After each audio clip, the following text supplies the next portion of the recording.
এই সব আর কি দেখছো তোমরা? আমার মামার বাড়ির ইতিহাস শুনলে তোমাদের মাথা ঘুরিয়ে তোমরা অজ্ঞান হয়ে পড়ে যাবে। বলছো কি হে নীলিমা, তোমার মামার বাড়ির লোকেরা এত বড় লোক? বড় লোক মানে আমার দাদুর নিজের গোয়ালখানা তো এ প্রান্ত থেকে ও প্রান্ত দেখা যায় না। আর দুধের গাই গরু, তার সংখ্যা শুনলে তোমার মাথা ঘুরে যাবে। তাও মোটামুটি কতগুলো? নয় নয় করে তো 200 খানা হবে। বলো কি হে, তাহলে তো এতগুলো গরু পালনের জন্য তোমাদের ঘরে অনেক লোকজন রাখা থাকতো। সে তো বটেই, আমার মামার বাড়ির গ্রামের প্রায় অর্ধেক গ্রামবাসী আমার দাদুর ঘরে কাজ করত। নীলিমাদি, তুমি একটু মিথ্যে কথাটা বেশি বলছো। তোমার মামার বাড়ির লোকেরা মোটেই অতটা বড় লোক ছিল না। তোকে কে বললো? কে বললো তোকে? তুই কি আমার মামার বাড়ি দেখে এসেছিস? নিজের চোখে দেখিনি, কিন্তু শুনেছি। বেশি বড় বড় কথা বলিস না তো লতা, তোকে এই জন্য আমার একদম ভালো লাগে না। সব সময় শুধু মিথ্যা কথা বলিস, সত্যি কথা বলবার সাহস নেই নাকি? আমি সত্যি কথা বলছি বলেই তো তোমার গায়ে জ্বালা হচ্ছে। তোমার মামার বাড়ির লোকেরা যদি এতই বড় লোক হয়, তাহলে তুমি এই গরিব ঘরে বিয়ে করলে কেন? আমার ইচ্ছা, তাতে তোর কি আসে যায়? তুই এমন করছিস যেন তোর সংসার একেবারে বিরাট বিত্তমান। যা দেখি এখান থেকে। আমরা যেমন গল্প করছি করতে দে তো, আমাদের মাঝখানে আসবার তোর কোনো প্রয়োজন নেই। ঠিকই বলেছ, নিজের স্বামীকে সামলাগে যাও, লোকের বিষয়ে বেশি কথা বলতে হবে না। বাবারে, জীবনে কি করলাম! হাতে একটাও টাকা পয়সা নেই। নিজের ইচ্ছে মতো যে একটু আনন্দ করে বেড়াবো, সেইটাও উপায় নেই। কাজকর্ম করব কি? কাজ করতে ভালোই লাগে না, মনে হয় যেন সারাদিন বসে বসে ঘুমাই। কিন্তু এই সময় খিদে খিদে পাচ্ছে। গিন্নিটা আবার কোথায় গেল কে জানে। গিন্নিটা যদি ঘরের কাজ না করে, তাহলে উঠে খেতে পাবে না, মনে থাকে যেন। আরে, তুমি আমার কথা শুনতে পেয়ে গেছো?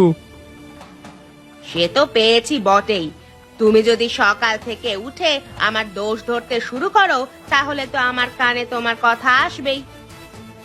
আমি তোমার দোষ কোথায় ধরলাম বলো দেখি? আমি তো বললাম খিদে পেয়েছে শুধু। তাই নাকি?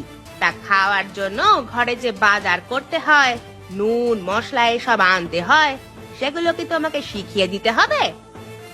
আরে, ট্যাঁক মেরে কথা বলবে না কিন্তু, বলে দিলাম। আমি সকালবেলায় উঠে তোমার কথা শুনতে চাই না। বেশি কথা বলো না। যদি আজকে তুমি 2 পয়সা ইনকাম করে ঘরে না আনবে, তাহলে তোমার আজকে খাওয়া বন্ধ। খুব তো বড় বড় কথা বলো। তোমার মামার বাড়িতে এটা ছিল ওটা ছিল, কই মামার বাড়ি থেকে কিছু আনো দেখি। তাদের কাছে যা আছে তাদের নিজেদের নামে আছে, আমাকে দেওয়ার জন্য তারা বসে নেই। যাও, ঘর থেকে বিদায় হও দেখি। তুমি আমাকে ঘর থেকে তাড়িয়ে দিচ্ছ? হ্যাঁ দিচ্ছি। আগে 1 পয়সা রোজগার করে আনবে, তারপর তোমাকে বাড়িতে ঢুকতে দেব, তার আগে নয়। তুমি বললে বিশ্বাস করবে না ভাই। আমার মাসির বাড়িতে একটা ছেলে আছে, তা সে বিদেশে চাকরি করে, জানো তো? তার মাস মাইনে শুনলে তোমার মাথা ঘুরে যাবে। হ্যাঁ, মাসে 5 লক্ষ টাকা। পারবে? আমরা কোনোদিন চোখে দেখেছি? আজ পর্যন্ত চায়ের দাম কোনোদিন ঠিক মতো দেয় না, তার মুখে আবার বড় বড় ভাষণ। ভাষণ মারতে পারলে আর কিছু চায় না। ভাষণ মারতে পয়সা লাগে না তো। বুঝলে ভাই, এই হচ্ছে কথা। আমাদের জীবনে আমরা কি পেলাম? এই 2 টাকা ইনকাম করি, 3 টাকা বেরিয়ে যায় পকেট থেকে। হ্যাঁ, এইভাবে ঘর সংসার চলে। আমরা সারা জীবনই গরিব থেকে যাব, বুঝলে? আচ্ছা গোপাল, তোর মাসির ছেলের সাথে তোর ভাব আছে নাকি তোর সাথে কথা বলে না বল দেখি? আরে, ভাব থাকবে না মানে? আমি যখনই তাদের বাড়িতে যাই, আমাকে দাদা দাদা বলে একেবারে মাথায় তুলে রাখবার জোগাড়। তাহলে তুই একটা কাজ করতে পারিস তো গোপাল। আরে না না কাকা, তুমি কি বলো হে? আরে, ওদের মতো কাজ করা আমার পক্ষে সম্ভব নয়। ওরা সব বড় বড় কাজ করে, আমাদের পক্ষে কি সেই কাজ করা সম্ভব? কোনোদিনই সম্ভব না। আমি সেটা বলছি না। আমার দোকানে এতদিনে চা খেয়ে যে ধার বাকি রেখেছিস, সেই ধার বাকি টাকাগুলো তো তোর মাসির ছেলের কাছ থেকে নিয়ে এসে দিতে পারিস, তাই না? তার মানে মাসির ছেলে আমার ধারের টাকা কেন দিতে যাবে? তাহলে এখানে লেকচার মেরে কোনো লাভ আছে কি? চুপচাপ খা, দিয়ে এখান থেকে বিদায় হ। আজকেও নিশ্চয়ই আমার টাকা দিবি না, তাই না? একদম মুখ সামলে কথা বলবে কাকা। এরকম করে কথা বললে আমি তোমার দোকানে কোনোদিন চা খেতে আসবো না। আর না এলি বাঁচি, আমি তো ফ্রিতে চা খাবার জন্য দান শিবির খুলে রাখিনি। এখান থেকে দূর হ, যা। ঠিক আছে, সময় আসুক, আমিও দেখে নেব। কি করছেন বাবু, ব্যস্ত আছেন? আপনার সাথে কিছু দরকার ছিল বাবু। আপনার কি এখন সময় হবে আমার কথা শুনবার? আমি একটু নিজের চিন্তাতেই ব্যস্ত ছিলাম। হ্যাঁ বলো দেখি রতন, কি বলবে? বাবু গো, আমাকে দয়া করে আজকে একটা কাজ দিন গো বাবু, না হলে আমাকে যে আজকে আমার স্ত্রী ঘর ঢুকতে দেবে না বাবু। আপনি দয়া করে একটা কাজ দিন আমাকে। কাজের কথা বলছিস? মনে হচ্ছে তোর জন্য একটা কাজ আছে, বুঝলি? আপনি যা কাজ দেবেন আমি তাই করে দেব বাবু। একদম আপনি আমার উপর বিশ্বাস রাখতে পারেন। হ্যাঁ বুঝতে পারছি, তবে কাজটা খুব বিশ্বাসের, বুঝলি তো? তোকে কি বিশ্বাস করে কাজটা দেওয়া যাবে? আপনি দিয়েই দেখুন না বাবু, আমি কেমন এক নিমেষে আপনার কাজটা করে দিই। কিছু টাকা তোর হাতে দিয়ে আমি এক জায়গায় পাঠাবো, সেই টাকাটা তোকে ঠিক জায়গায় দিয়ে আসতে হবে। পারবি? মাঝ রাস্তায় টাকা নিয়ে কেটে পড়বি না তো? আপনি বিশ্বাস রাখুন বাবু, আমি কোনো মতেই টাকা নিয়ে কেটে পড়বো না। আমি আপনার টাকা যথা জায়গায় পৌঁছে দেব। তাহলে তুই একটু অপেক্ষা কর, আমি আমার হিসেবটা শেষ করে নিই, তারপর তোকে একটা ব্যাগে টাকাগুলো দিয়ে নামটা বলে দিচ্ছি তোকে কোথায় নিয়ে যেতে হবে। মানে বাবু, আজকে আমি কিছু হাত খরচা পাবো তো? মানে গিন্নিকে দেখাতে হবে তো। সেসব নিয়ে তুই কোনো চিন্তা করিস না, তুই অবশ্যই তোর হাত খরচা পাবি। ধন্যবাদ বাবু, আপনি আপনার কাজ শেষ করে নিন, আমি এখানে অপেক্ষা করলাম। আরে এখানে চায়ের দোকানদার বুড়ো আছে। হ্যাঁ, এখান থেকে যদি আমি চা খেয়ে কেটে পড়ি তাহলে বুড়ো ধরতেও পারবে না আমাকে। এই যাই যাই, বেশি দেরি না করে বুড়োর কাছে যাই। কি গো কাকা, এক কাপ চা হবে নাকি? হবে বই কি, আপনি একটু অপেক্ষা করুন, আমি চা আপনাকে দিচ্ছি। এক কাপ চা দিও তো কাকা, খেয়ে আমাকে একটা কাজে বেরোতে হবে। তা কোথায় চললি তুই? এই যে কাকা, অবিনাশ বাবুর একটা বিশেষ কাজে আমাকে যেতে হবে। এই ব্যাগটা একজনকার কাছে পৌঁছে দিতে হবে। যাক, শেষমেশ অবিনাশ বাবু তোকে দিয়ে একটা কিছু কাজ দিল, তাই তো? হ্যাঁ কাকা, অবিনাশ বাবু যদি কাজটা না দিত তাহলে আমি আজকে ঘর ঢুকতে পারতাম না, এমন পরিস্থিতি হয়ে গেছিল গো। কি বলছিস কি? বউ নিশ্চয়ই ঝগড়া করছে ঘরে, তাই না? তাহলে আর বলছি কি, সে বিরাট ঝগড়া। সকাল থেকে উঠেই আমাকে কথা শোনাতে শুরু করে, রাত্রিবেলা হলে কথা শেষ করে। বাড়ির পুরুষ মানুষেরা যদি কোনো কাজ না করে তাহলে এক বিশ্রী ব্যাপার, কেউ আহা বাছা করবে না রে। আরে আরে, আমার চায়ের দাম না দিয়ে এই লোকটা পালিয়ে গেল। আরে আমার টাকার ব্যাগটা নিয়ে পালিয়ে গেল, কিন্তু লোকটা কে? জানি না তো, এই মাত্র লোকটা কোথা থেকে এলো কে জানে। এবার কি হবে? তোমার না হয় 5-10 টাকার ব্যাপার, আমার তো হাজার হাজার টাকার ব্যাপার কাকা। আমাকে এবার অবিনাশ বাবু আর ছেড়ে কথা বলবেন না।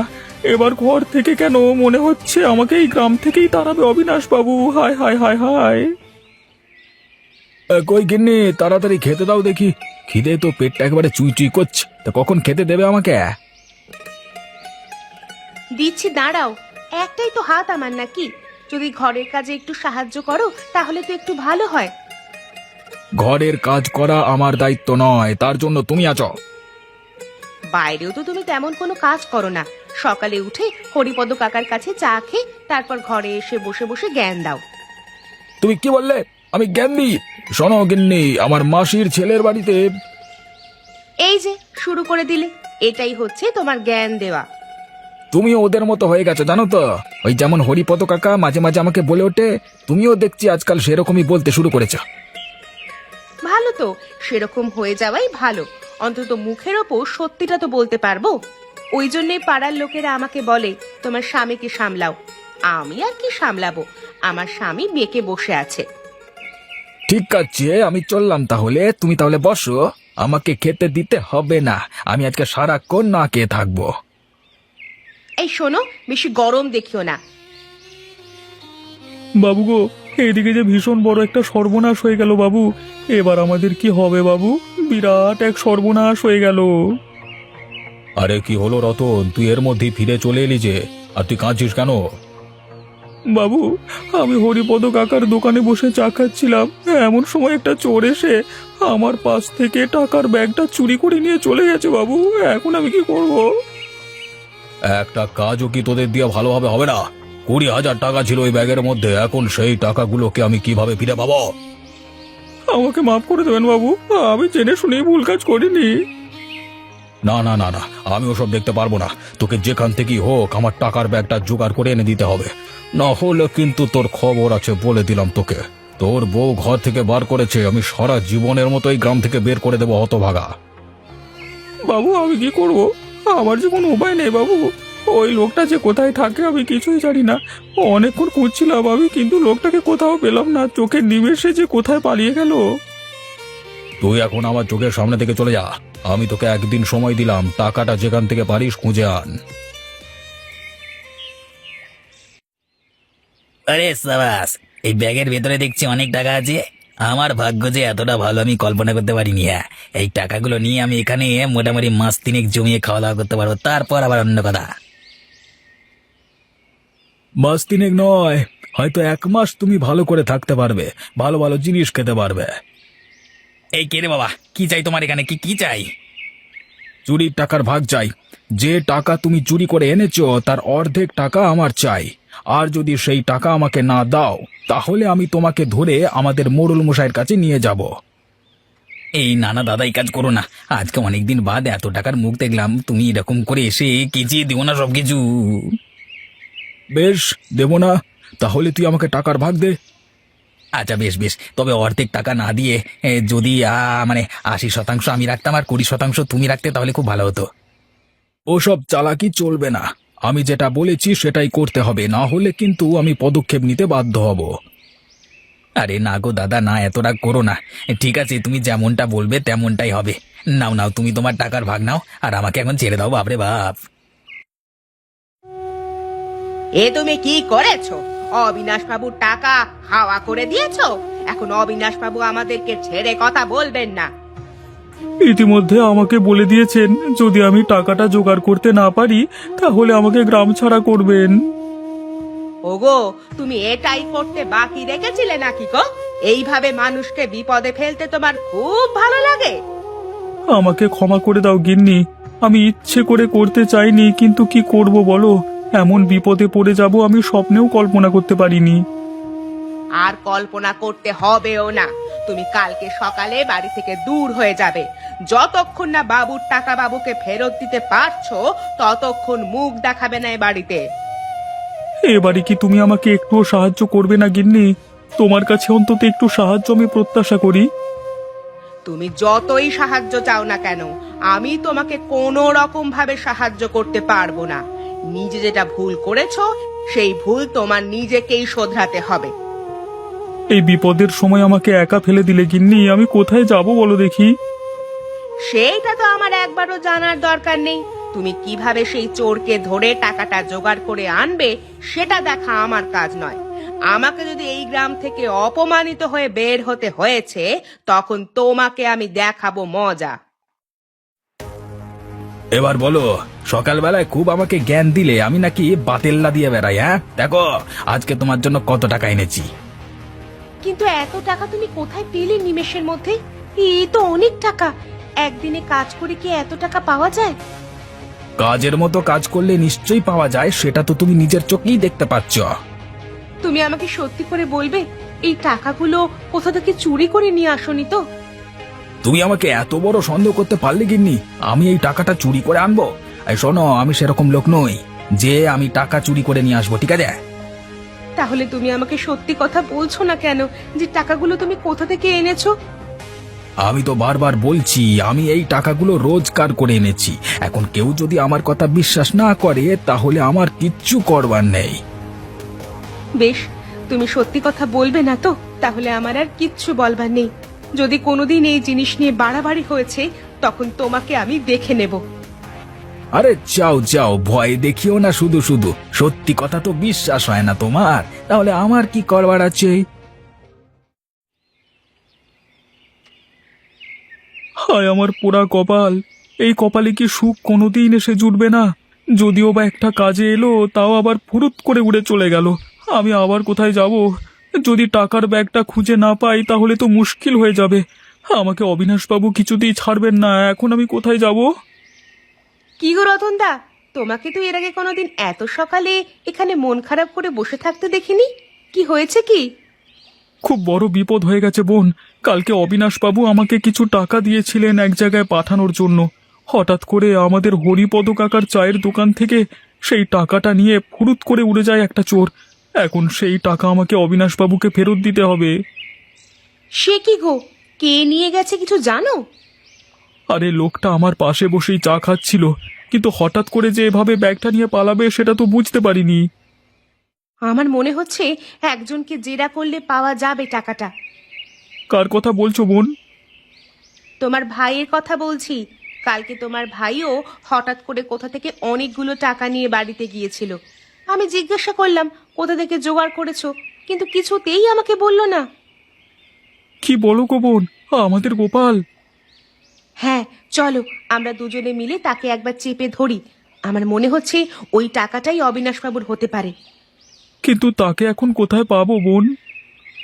সে হরিপদ কাকার চায়ের দোকানে চা খেতে বেরিয়েছে। চলো সেখানে যাওয়া যাক। আবার কি জন্য এখানে এসেছিস? এই তো বললি টাকা না দিতে পারলে চা খেতে আসবো না, তাহলে আবার কি জন্য এখানে এসেছিস? আজকে আমি টাকা দিতে পারবো তাই এসেছি। বেশি কথা না বলে তাড়াতাড়ি এক কাপ চা দাও আমাকে। চা পরে খাবে। এখন রতন দাদা কি প্রশ্ন করবে সে প্রশ্নের ঠিকঠাক উত্তর দাও তো দেখি। কি ব্যাপার? কি প্রশ্ন রতনদা? কালকে ওই টাকা চোরটার সাথে তোমার কোথায় দেখা হয়েছিল? তার মানে তুই কি বলতে চাইছিস? টাকা চোরটার সাথে দেখা হয়েছিল মানে? আমি কিন্তু সব জানি গোপাল, আমাকে মিথ্যে কথা বলবি না। আমি এটাও জানি তুই ওই টাকা চোরটার কাছ থেকে টাকা নিয়ে ঘরে গিয়েছিলিস। ভালো কথা বলছি, টাকাটা দিয়ে দে, ওটা অবিনাশবাবুর। ছি ছি ছি ছি গোপাল, তুই শেষ পর্যন্ত টাকা চুরি করা শুরু করে দিলি। আমি চুরি করিনি। ওই চোরটা গাছতলায় বসে টাকা গুনছিল, তখন আমি চলে যাই সেখানে। তাই তার কাছ থেকে আমি অর্ধেক টাকা নিয়ে আসি। তুই আমাকে এক্ষুনি বল সেই চোরটার বাড়ি কোথায়। আমরা সেখান থেকে টাকাটা নিয়ে আসবো। ওই টাকাটা খুব দরকারি অবিনাশবাবুর। গোপাল, ভালোই ভালোই কথাটা বলে দে, না হলে কিন্তু এই বদনাম সারা জীবন থাকবে। সয়ে বেড়াতে পারবি তো? আচ্ছা আমি বলছি, তোমরা চলো আমার সাথে। আরাম আরাম, জীবন মানি হলো আরাম। হ্যাঁ, আরাম করে জীবন কাটাতে হবে, না হলে সারা জীবন কষ্ট করতে হবে। তাড়াতাড়ি একবার বেরিয়ে আয় নগেন, আমি গোপাল, তোর সাথে দরকার ছিল। এই সেই চোর। বাবু, আপনি একে ছাড়বেন না। এই আমার টাকার ব্যাগটা নিয়ে কেটে পড়েছিল। ওরে বাবারে গোপাল, তুই আমাকে ফাঁসিয়ে দিলি। আমি তোর কাছ থেকে এটা কোনোদিন আশা করিনি রে গোপাল। সে তো আশা করবি না বটে। লোকের কাছ থেকে টাকা চুরি করে নিয়ে আরাম আয়েশ করে থাকা হচ্ছে, তাই না? তোকে আমি দেখাচ্ছি মজা। বাবু, এবারের মতো ছেড়ে দিন। আমি আপনার সব টাকা ফিরিয়ে দিচ্ছি। আর দয়া করে কিছু বলবেন না। আমি আর কোনো দিন এ ভুল কাজ করব না। আমার চায়ের দামটাও তার সাথে চাই। কালকে ফ্রিতে চা খেয়ে চলে এসেছিলিস, সেই দাম যদি না দিস তাহলে তোর গায়ে গরম জল ঢালবো আমি। আমি সেটাও তোমাকে দিয়ে দিচ্ছি দাদু। তুই তোর বাপকে দাদু বলিস শালা?